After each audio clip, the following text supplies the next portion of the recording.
Au plaisir de vous retrouver sur la télévision Tamashek, la culture au cœur de l'Afrique. Mesdames et messieurs, ravis de vous retrouver une fois encore et bienvenue. Voilà les titres. La cérémonie officielle d'ouverture sur le financement des PME. PMI s'est tenue à Dakar, soutenue par la Guise et l'Agence de développement et d'encadrement des PME. L'État envisage des réformes pour alléger les contraintes financières de ce type d'entreprise.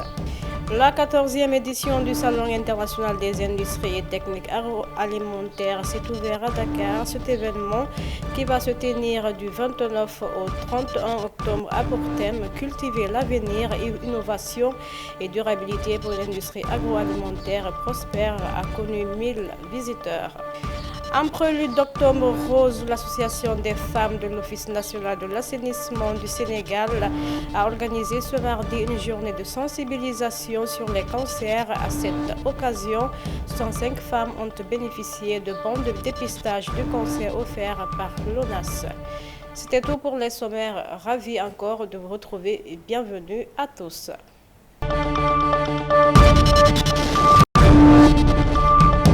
C'est sur le thème Cultiver l'avenir, innovation et durabilité pour une industrie agroalimentaire prospère que le Salon international des industries et techniques agroalimentaires tient sa 14e édition du 29 au 31 octobre. Le Salon international des industries et techniques agroalimentaires est un événement régional se produisant tous les 2 ans à Dakar qui attire les professionnels du secteur agroalimentaire d'industrie d'Afrique ainsi que des investisseurs. Le thème de cette édition est Cultiver l'avenir, innovation et durabilité pour une industrie agroalimentaire prospère. Donc nous sommes à notre 14e édition. Donc le salon se tient tous les 2 ans à Dakar. Donc c'est un salon international et cette année nous avons à peu près 110 exposants. Donc nous avons 7 pays présents qui sont là. Donc parallèlement à l'exposition, nous organisons des rencontres, des B2B et également des panels durant tout le salon, les 3 jours. Voilà. Économie, dans ce journal, la cérémonie officielle d'ouverture sur le financement des PME, PMI a été lancée à Dakar. L'objectif principal de ce programme est d'aligner les priorités de financement sur la stratégie nationale de développement et de renforcer les PME en matière de compétitivité et de durabilité. Lors de l'ouverture, Ibrahima Thiam, ministre secrétaire d'État au développement des PME et PMI, a souligné l'importance d'un financement massif et sécurisé pour les PME. Le financement des PME et des PMI, qui est vraiment une question cruciale qui œuvre aussi et occupe aussi une place importante dans la vision du Sénégal en 2050. Nous sommes là pour voir un peu un projet qui a été lancé par la coopération allemande GIZ avec la DPME, qui vise un peu à réfléchir sur le financement massif et sécurisé des PME et des PMI, avec aussi l'accompagnement de la Banque centrale BCEAO, qui visait un peu à revoir les questions et à proposer des réformes, 9 réformes également, qui ont été issues de ces assises depuis 2 ans. Nous aussi, en tant que secrétaire d'État chargé de ces questions, nous sommes venus relancer un peu ces réformes et discuter pour pouvoir aussi apporter un plaidoyer au gouvernement pour la prise en charge des solutions liées au financement des PME et des PMI de manière générale. Quand on parle de guichet unique, ça fait partie des réformes. Au-delà même de ces réformes, on en parle depuis des années parce que tout le monde a vu la multiplicité des cycles d'appui et d'encadrement, des ministères à un autre, d'agences à un autre. Maintenant, cette question de guichet unique a été même soulevée parmi les études qu'avait faites la DPME et la GIZ pour avoir un guichet unique pour faciliter les PME de manière générale à avoir l'information et à profiter davantage des solutions d'appui et d'encadrement liées à ces questions. Donc nous allons porter cette période de guichet unique, ça fait partie de notre priorité, même du gouvernement. Au-delà même du guichet unique, d'autres solutions aussi sont proposées, par exemple le fonds d'amorçage, l'accès aux ressources longues pour faciliter aux PME aussi d'être compétitives. Donc c'est l'ensemble des questions des réformes qui sont proposées et nous aussi nous allons essayer de les porter pour trouver des solutions idoines aux PME. Volet éducation dans ce journal, 30 jeunes en provenance des communes de Diamniadio, Bargny et Sébikotane ont été formés en électricité domestique. La cérémonie de remise d'attestation s'est tenue ce lundi à Diamniadio sous la présence effective des autorités. Selon Morphal, conseil technique, le pays a besoin d'être construit et cela ne peut se faire sans la qualification et l'engagement des hommes. Le pays a besoin d'être construit ou bien a besoin de continuer d'être construit et il ne pourra pas se faire, cette construction ne pourra pas se faire sans la qualification et l'engagement de ses enfants. Donc c'est avec beaucoup de fierté que GFA Consulting Group contribue à cet effort de l'État du Sénégal pour développer les compétences de ces jeunes en partenariat avec la coopération allemande dans le cadre du projet Réussir au Sénégal, mis en œuvre par la GIZ. Nous sommes un bureau d'études qui travaille pour la GIZ dans le cadre de ce programme, destiné à former les jeunes, à leur donner des qualifications qui leur permettent de trouver un emploi. La phase dans laquelle nous nous trouvons, c'est une phase où l'accent est mis surtout sur la relation entre la formation et l'insertion. Il ne sert pas à grand-chose de former des jeunes et de les laisser dans la rue. Il faut les former, il faut les accompagner pour qu'ils puissent trouver les voies de l'insertion professionnelle, soit par le moyen d'un recrutement dans une entreprise ou bien par le moyen de l'auto-emploi. Vous, votre motivation, votre engagement, la compétence et l'engagement des formateurs, mais la disponibilité, le professionnalisme de l'encadrement et du staff de direction à la tête duquel se trouve le directeur. C'est tout ça qui a donné ce résultat. Je n'oublie pas l'engagement des mairies parce que je sais que pour cette formation-ci, nous n'avons pas pu faire, pour des raisons de budget, nous n'avons pas pu prendre en charge la restauration et le transport. Nous avons préféré prendre en charge les kits qui vous seront remis, les kits de démarrage qui vous seront remis, plutôt que de prendre la restauration et le transport, ce qui nous aurait privé de pouvoir vous donner des kits. Mais nous savons aussi que l'engagement des mairies a été déterminant parce que ce sont les mairies qui ont pris en charge la restauration et le transport. Et ça, c'est un effort à saluer et une direction que toutes les mairies doivent prendre, à l'exemple des mairies de Sébikotane, Diamniadio et Bargny. Ce projet-ci tire à sa fin, est déjà terminé. Aujourd'hui, nous en sommes à la cérémonie de remise. Il nous aura coûté près de 7 millions. Ce n'est pas beaucoup. Ce n'est pas beaucoup. Et c'est ce que nous voulions démontrer. À présent, parlons de la santé. L'Association des femmes de l'Office national de l'assainissement du Sénégal a organisé ce mardi une journée de sensibilisation et de dépistage des cancers du col de l'utérus et du sein. Cette journée concerne les prestataires, les femmes de ménage, les travailleuses de l'informel. Pour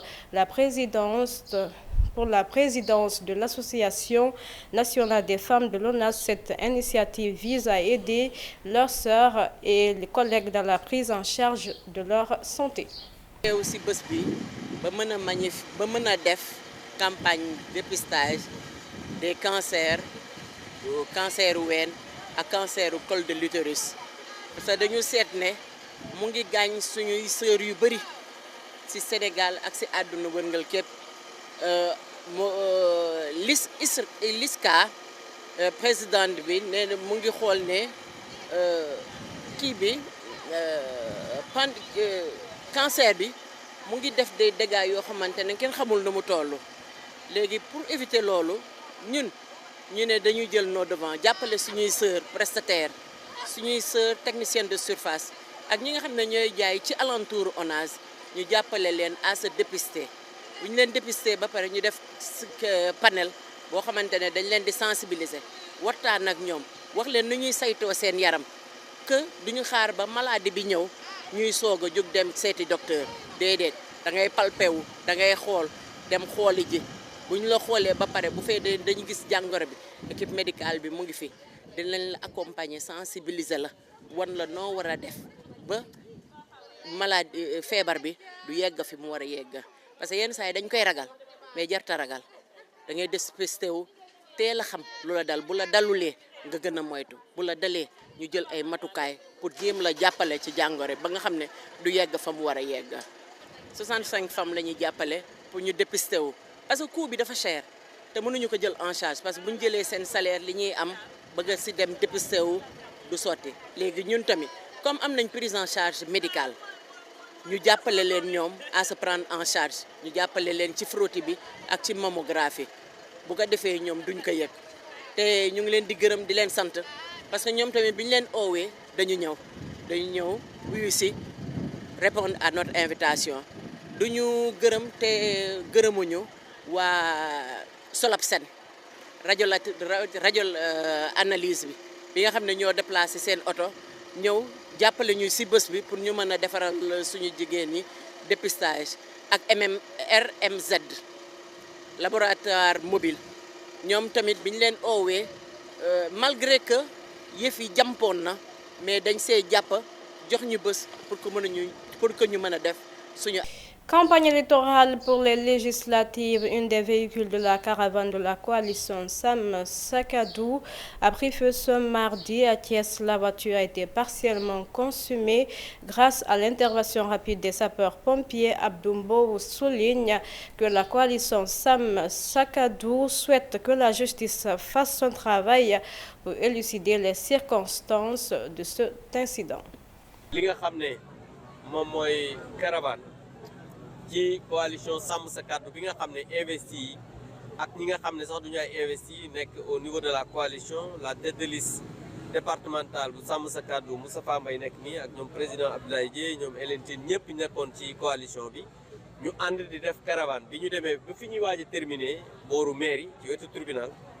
benn ci oto yi nga xamante ne nii ñoo nekkoon ci caravane bi tàkk nit nag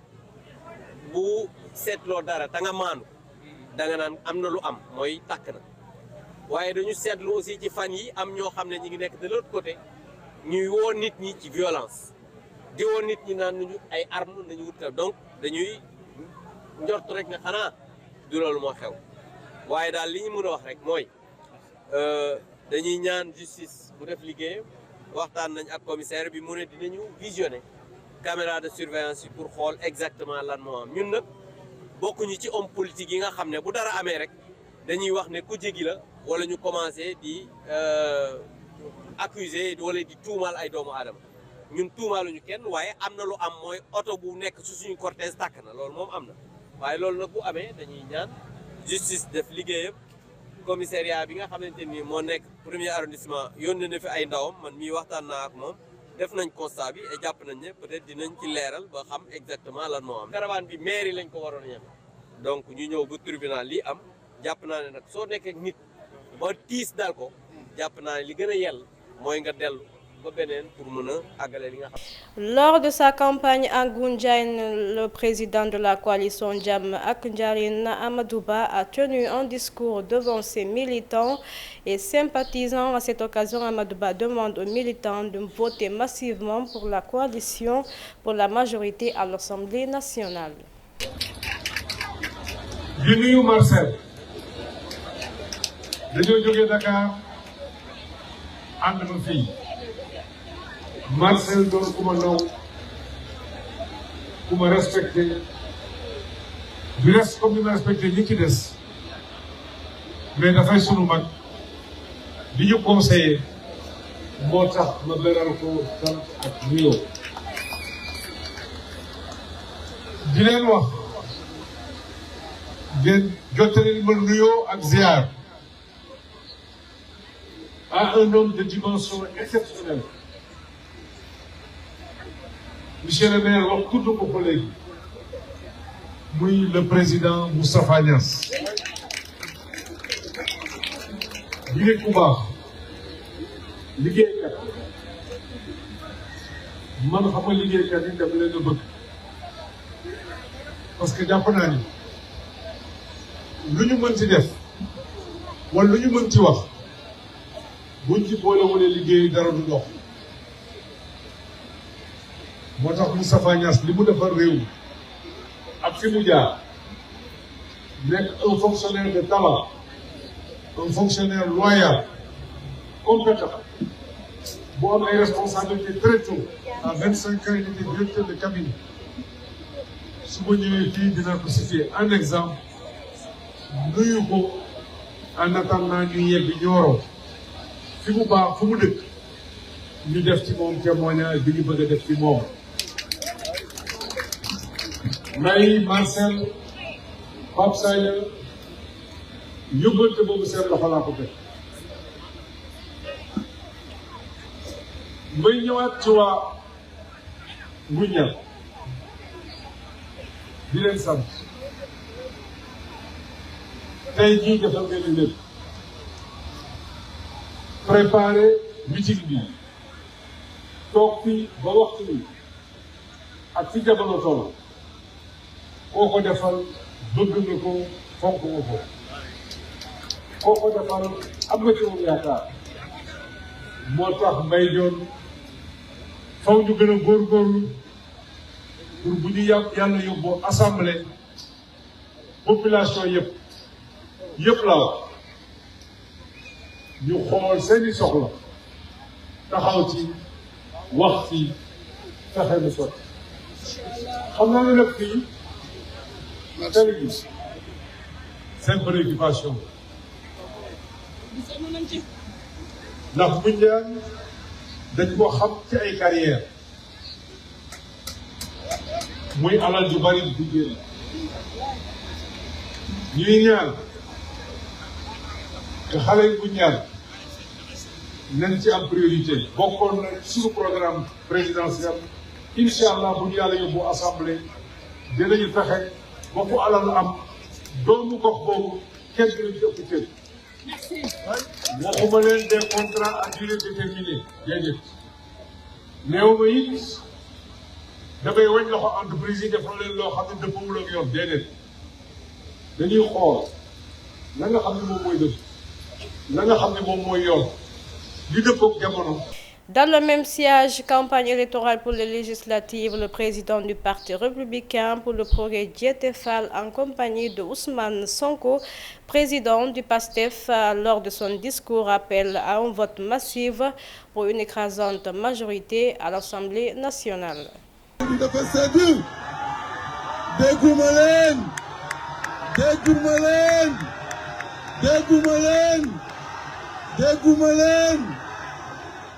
non xam nga fépp fu ñu jaar dama naan gaay président Bassirou Diomaye mi ngi Arabie Saoudite nuyoo bi da ko war a dégg dégguma leen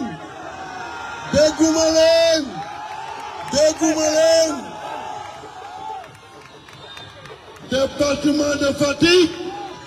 kan ngeen doon xaar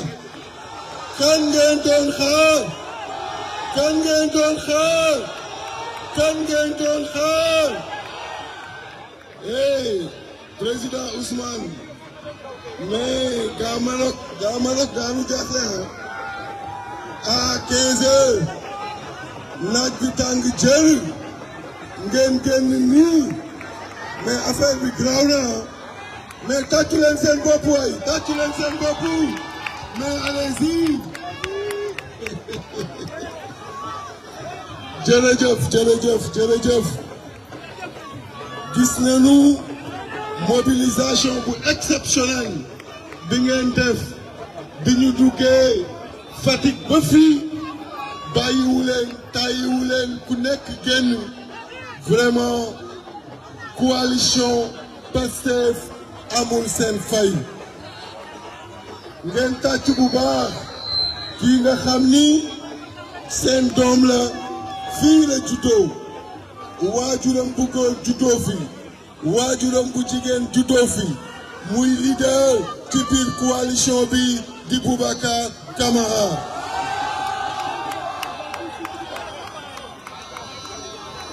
ñoo ngi ànd également ak ki nga xam ni leader la ci coalition bi doon ki nga xam ni moo jiite leader yëpp di l'honorable député la présidente Aïda Mbodj ànd ak ki nga xam ni sunu grand frère la doon un homme exceptionnel muy le président Malick Gakou ànd ak la Lyon borom focus di leader bi nga xam ni kenn dootu ko présenté muy Maïmouna Bousso kon nag ñoo ngi gërëm di féliciter tous les candidats du département ngeen jàppale leen ba au soir du 17 novembre ñu am une victoire écrasante. Le véritable changement fii lay tàmbalee ci Fatick.